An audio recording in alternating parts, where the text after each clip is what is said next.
Hi guys. So ayun na nga guys, Happy Valentine's Day sa inyong lahat dyan, ano. So ayun na nga guys, tinanong ko yung asawa ko guys kung ano yung gusto niya nitong Valentine's Day, no.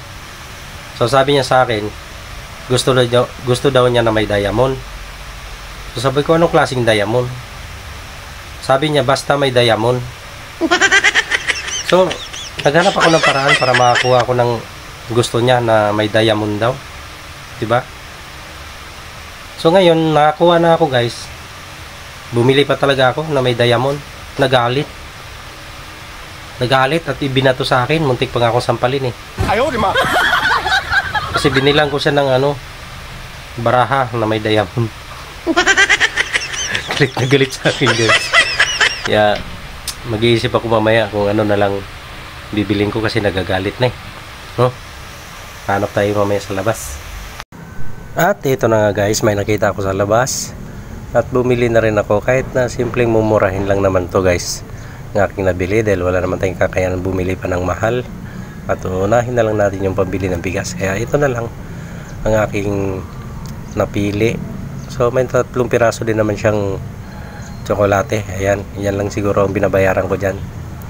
So tara, let's go. Pauwi na rin ako sa bahay guys at titingnan natin kung nakarating na siya, nandito na ba sa bahay. Kasi minsan nauna sa akin pag uwi yan eh. So ito na nga, palapit na ako na palapit sa aming may pintuan. So titingnan natin na ay, sad to say guys, wala pa siya, sarado pa ang aming bahay. At syempre guys, dumating na siya ayun. At umihi at pasensya na sa video dahil magdilim. So inaabangan ko siya guys paglabas niya. Ayan. So madilim nga siya guys, pangit kasi ng camera ng telepono ko. Ay.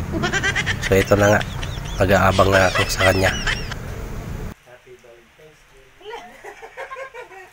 Parang buwan. Diba? Parang buwan.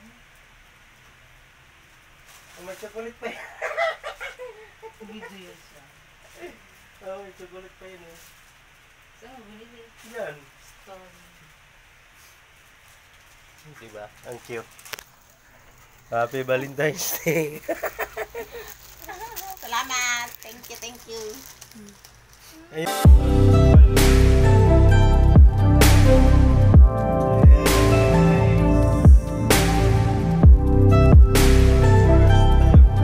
Kapag bigay ng ganyan. Nag-deliver pag bata.